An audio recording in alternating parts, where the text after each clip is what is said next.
All right, good afternoon. Just to start off with an update on the situation in the Democratic Republic of the Congo. The UN Peacekeeping Mission there, MONUSCO, is calling for calm and responsibility as violent protests continue in Beni, in the country's northeast. The UN Peacekeeping Office in Beni was damaged after an attack, and staff members have been redeployed to other sites for their safety. At the invitation of the government, the Secretary General's Special Representative, Leila Zerrougui, took part today in a meeting of the National Security Council chaired by the President with ministers and military leaders.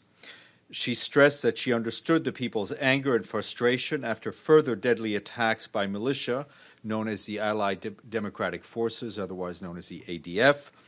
The mission will work closely with the authorities to jointly find solutions for the people of Beni. The UN Peacekeeping Mission is also concerned about both the dissemination of and misinformation and calls for violence that have been seen on social media. The mission calls on all political, religious, and media leaders to support a return to calm, which is necessary both to fight the ADF and to continue to respond to Ebola. Just to note that there are 557 UN peacekeepers from Malawi stationed in Beni, as well as a foreign police unit from India with about 150 officers. There are also 150 Tanzanian peacekeepers who are stationed at the airport. The Secretary General has just arrived Secretary General has just arrived in Berlin and is getting ready for an informal dinner with the leaders of the Greek Cypriot community and the Turkish Cypriot community. Tomorrow, the Secretary General will join Angela Merkel, the German Chancellor, at the opening ceremony for the Internet Governance Forum.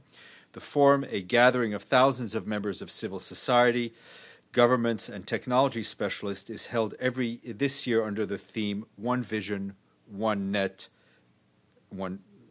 As we mentioned on Friday, the Secretary General is expected to call for universal and affordable access to the Internet by 2030, as well as for a world in which greater access to technology does not give rise to social and political divisions.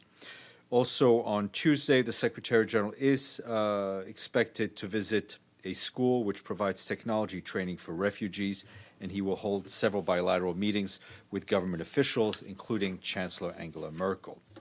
And as just mentioned, today is the International Day to End Violence Against Women. In a special message, the Secretary General reiterated the UN's commitment to end all forms of violence against women and girls. These abuses are among the world's most horrific, persistent, and widespread human rights violations, affecting 1 in every 3 women in the world, he said. The Secretary General also stressed that sexual violence against women and girls is rooted in centuries of male domination. He called on governments, the private sector, civil society, and people everywhere to take a firm stand against sexual violence and misogyny. This day also marks the first of 16 days of activism against gender-based violence, and in a speech delivered in Abuja in Nigeria, the Deputy Secretary General, Amina Mohammed, said this year's theme is Generation Equality Stands Against Rape. She called for all to collectively spotlight the pervasiveness of rape and other forms of sexual violence in our societies and to take urgent action to stop these crimes. And as you've noticed, over the weekend, we issued a statement on the attacks on the United Nations in Kabul. The Secretary General strongly condemned the attack, which killed a UN colleague, an American citizen, and injured 2 others. He expressed his deepest condolences to the families of the victim and wished a swift recovery to those injured. The Secretary General called on the Afghan authorities to spare no efforts in identifying and swiftly bringing to justice the perpetrators of the attack, and he also reaffirmed the United Nations' commitment to continue to assist the government and people of Afghanistan as the country strives towards sustainable peace and development. There were also statements from the UN mission in Kabul, as well as the administrator of UNDP, as our fallen colleague worked for the UN Development Program. And in Geneva, the World Meteorological Organization today said the levels of heat-trapping greenhouse gases in the atmosphere have reached another record high. WMO's latest greenhouse gas bulletin showed that globally, average concentration of carbon dioxide, CO2, reached 407.8 parts per million in 2018, up from 405.5 parts per million in 2017. In a tweet, the Secretary General said, "This record shows that we are not doing enough to address the climate emergency. Strong and decisive climate action cannot wait." Concentrations of methane, nitrous oxide also surged by higher amounts during the past decade, and WMO said there is no sign of a slowdown despite the commitments under the Paris Agreement. And over the weekend, we also issued a statement on Colombia in which the Secretary General acknowledged the largely peaceful spirit that characterized the 21 November marches in Colombia and welcomed the willingness of the government to engage in a national conversation. However, he also voiced his concern over the incidents of violence and vandalism and called for all actors to exercise maximum restraint and engage in peaceful dialogue. And in Sudan, the UN Emergency Relief Coordinator Mark Lowcock wrapped up a 2-day visit to the country yesterday, calling on the international community to act faster and to scale up humanitarian support in the country. The deepening economic crisis, the climate crisis, and violence have led to more than 8.5 million people needing food, protection, or other humanitarian assistance just to survive. Millions more struggle to make ends meet, and these numbers are projected to rise. Years of conflict have left nearly 2 million people displaced in Darfur, South Kordofan, and Blue Nile areas of Sudan. There is a press release available with more details. Turning to South Sudan, our peacekeeping colleagues tell us that community leaders have apologized after a drunken youth rioted last week in a UN protection of civilians site in Bentiu, which resulted in the deaths of 2 civilians and injury to 8 UN staff members. The leaders have urged young people to refrain from violence against other displaced people and UN personnel, and have also promised to help with the efforts to hold perpetrators of this violence to account. The UN mission is investigating the rioting. Protection of civilian sites was set up in 2013 to provide sanctuary to civilians fleeing violence. The mission stresses that it is unacceptable for community members to attack each other or peacekeepers who are trying to protect the most vulnerable displaced families. And more than 100 vulnerable refugees, including some babies born in detention centers in Libya, have now arrived in Rwanda on a humanitarian evacuation flight organized by the UN Refugee Agency. Most of these refugees are under the age of 18 and have separated from their families, with most from Eritrea and some coming in from Somalia, Ethiopia, Sudan, and South Sudan. More information online. And turning to Syria, the humanitarian situation throughout Syria remains dire, with more than 11 million people in need of assistance and over 6 million people displaced, according to our humanitarian colleagues. We are particularly concerned over the safety and protection of some 3 million people in Idlib and surrounding areas of northwest Syria, including 1.6 million internally displaced people. Over the weekend, airstrikes and shelling were reported in at least 20 communities in Idlib, Aleppo, and Hama governorates. At least 8 people, including 2 children, were reportedly killed and 6 others reportedly injured by the hostilities. In addition, a medical facility in Kansfara town in Idlib governorate was reportedly damaged due to the hostilities. The UN calls on all parties to the conflict to take necessary measures to protect civilians and civilian infrastructure in line with their obligations under international humanitarian law and international human rights law. And I was just wanted to inform you that we do expect a statement on Bolivia a bit later today. In the meantime, we do welcome the recent positive developments in the search for peaceful and democratic solution to the crisis in Bolivia. Tomorrow, I will be joined by Nina Varugese, the director ad interim of the UNAIDS New York office, who will be here to brief you on the launch of the World AIDS Day report. And I will leave it there. Carrie. Thank you, Stéphane. Just to come back to what happened in Beni, do you have more details about the circumstances? Because it seems that people were really angry against MONUSCO not to have intervened during the attack. Can you confirm that MONUSCO soldiers were not involved at all, didn't come to help during the attack? Or do you have more details about that? No, I don't have, unfortunately, do not have any more operational details at this point, but we're trying to get some more from the mission. Yep, Sato-san. Thank you, Stéphane. Michael Bloomberg now run for 2020 U.S. presidential election. He's a UN envoy for climate change action. What will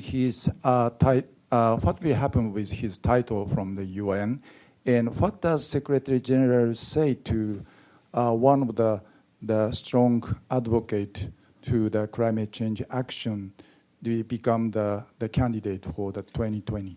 Mr. Bloomberg informed the Secretary General in a letter of November 11th that he was stepping down, resigning from his role as a UN climate envoy. So as of November 11th, he was no longer a UN envoy. The Secretary General, Mr. Bloomberg thanked the Secretary General for his leadership on climate in the letter, and we thank Mr. Bloomberg for the work he has done on climate. It may not surprise you that I will refrain from commenting on anything having to do with the ongoing presidential elections in this country. Yes, sir. Okay, sir. Harrison here, News Agency of Nigeria. Mm-hmm. You just talked about the unrest in DRC being fueled by misinformation on social media. So I want to know, how best do we tackle this issue of the abuse of the social media, especially with the spread of fake news and misinformation? Now, do you subscribe to the idea of social media regulation as being proposed in my country, Nigeria? Well, two things. I mean, one, obviously, it is responsible of individuals not to spread hate language or disinformation. On the broader issue, the Secretary General will speak partly to this tomorrow at the Internet Governance Forum, and the idea is to bring the different stakeholders, governments, technology experts, UN experts in one room to come up with guidelines, with what we would consider red lines. But there is a debate to be had on how the issue of misinformation and hate speech is disseminated by technology companies. Yes, ma'am. Thank you, Steph. Two questions. First, to follow up on Michael Bloomberg. Mm-hmm.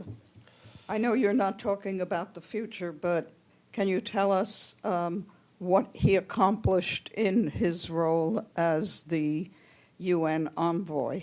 Well, I think Mr. Bloomberg, who was named to his first post by then Secretary General Ban Ki-moon, was a catalyst in his role as a UN envoy to bring cities together under the UN umbrella and under their own umbrella to mobilize in the fight against climate change. And the Secretary General has often lauded the role of municipalities in being in their fight against climate change, as they are often on the front lines of its impact.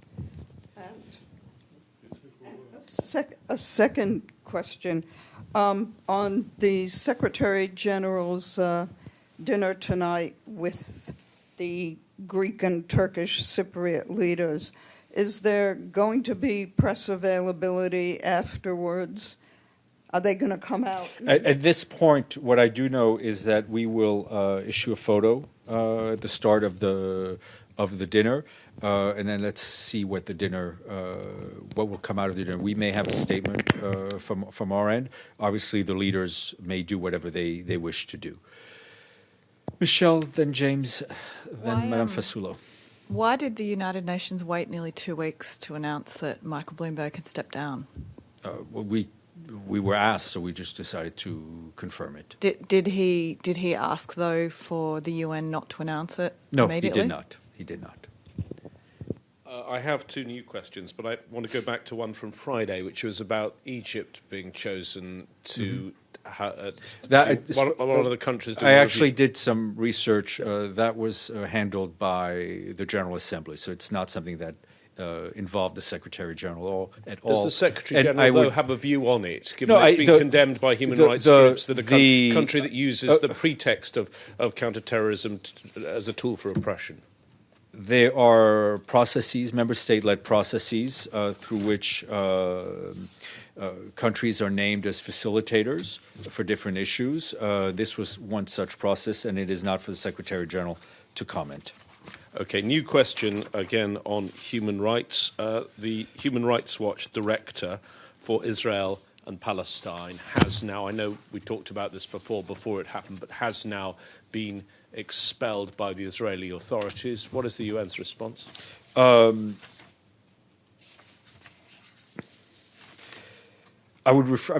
response remains the same, that we very much regret the decision that had been taken by the Israeli authorities to allow to deport him. The Secretary General, as he's often said, supports the important work done by human rights defenders around the world, and that work should be allowed by member states to continue. And another question, if I may. An Al Jazeera investigation called Diplomats for Sale has uncovered that diplomatic passports are being misused and sold by Caribbean member states. Is the Secretary General concerned about the misuse of diplomatic passports and possible contraventions of the Vienna Convention? Whatever misuse, criminal or otherwise, been done should be thoroughly investigated. The privileges afforded to diplomatic passport holders or UN laissez-passés are very important, and they should be protected in their integrity. Linda, you already asked a question, Michelle, no? Yes, Linda, go ahead, and then you can ask another one. A completely different issue, Ukraine. I was wondering if there are any new developments or further developments regarding, the situation there, and also what the status of the UN's role is at this point. On the UN's role, our work continues on the humanitarian front. I can try to get us a humanitarian update for tomorrow.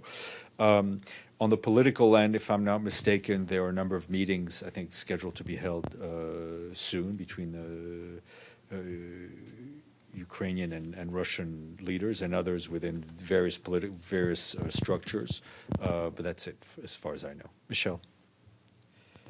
Just a follow-up on UNRWA from a few weeks ago. When the statement announcing the Commissioner General's resignation was put out, it made reference to preliminary findings of a report. Are there any plans for a final report to be released or issued, or what can you tell us? At this point, it's somewhat ongoing, but what I can tell you is that the Secretary General wrote to member states last week to inform them that in its investigation into the allegations concerning UNRWA, the Office of Internal Oversight Services recently submitted 4 investigation reports. Those reports are currently under review with a view to making possible managerial, administrative, and/or disciplinary action as appropriate. The Secretary General confirmed to member states that the investigation reports do not find that there was any fraud involving donor funds. And he said he and the Acting Commissioner General, Christian Saunders, are personally committed to ensuring UNRWA practices the highest standard of professionalism, transparency, and efficiency. And Mr. Saunders is taking immediate steps to implement management plan to strengthen the administration of UNRWA in general, particularly in the areas of oversight and accountability. Just a quick follow-up. You said 4 reports. Are there any more reports to come? That's what I have at this Any more point. to come? I will share more information as I... And any plans to release these publicly or release the findings? They will go through the usual OIOS processes for these kinds of reports, where after a certain amount of time they're available on request to member states, which is the usual procedure. Yes, ma'am. Thanks. I don't understand whether this is the end of the OIOS investigation or whether there is still further investigation to be done. When I have an update to share with you, I will share it with you. On that note, I wish you all a pleasant Monday.